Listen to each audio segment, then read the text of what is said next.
بەپێی ئاماری بانکی نێودەوڵەتی ڕێژەی هەژاری دانیشتوانی هەرێمی کوردستان تا کۆتایی ساڵی 2013 کە لە 103 بووە بەرز بۆتەوە بۆ لە 112.5 هۆکارەکەشی جگە لە قەیرانی دارایی بۆ شەڕی داعش و ناکۆکی نێوان لایەنە سیاسیەکان گەڕێنراوەتەوە.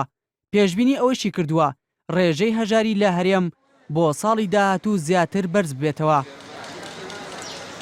بانکی نێودەوڵەتی ئەوەشی خستوەتە ڕوو لە 115 دانیشتوانی 19 پارێزگاکەی عێراق لە ساڵی 2013دا لە ژێر هێڵی هەژاریەوە بوونا، بەڵام لە سەرەتای ساڵی 2014ەوە ڕێژەکە بەرز بۆتەوە بۆ 123.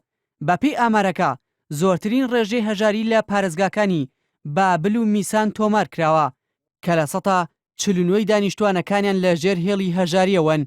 پسپۆرانی بواری ئابووری بەرزبوونەوەی ڕێژەکە بە زەنگێکی مەترسیدار بۆ سەر ئایندەی عێراق دەزانن.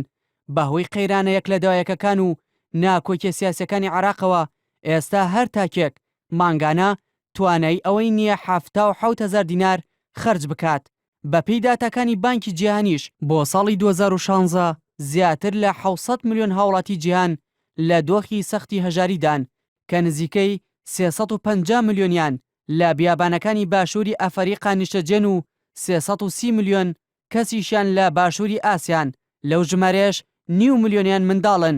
هەر بەپی ئەو داتایە لە کۆی 195 وڵاتی جیهان مالاوی کە دەکەوێتە باشووری ڕۆژهەڵاتی کیشوەری ئەفریقا هەژارترین وڵاتی جیهانە، هەرچەندە خەڵکەکەی پشتی بە کشت و کاڵکردن بەستووە لە بەرامبەردا قەتەر بە دەوڵەمەندترین وڵاتی جیهان دیاری کراوە.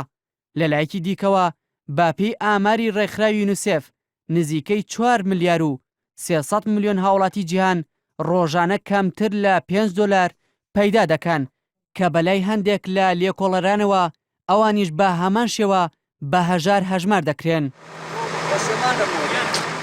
پسپۆرانی بواری ئابووریش ئاماژە بۆ دەکەن ئەگەر بێت و دۆخی ئێستای عێراق بە گشتی و هەرێم بە تایبەتی چارەسەر نەکرێت و ئەم قۆناغا تێنەپەڕێنرێت، ئەوە ڕێژەی هەژاری بۆ ساڵانی داهاتوو بۆ 2 هێندە و 3 هێندەی ئێستا بەرز دەبێتەوە.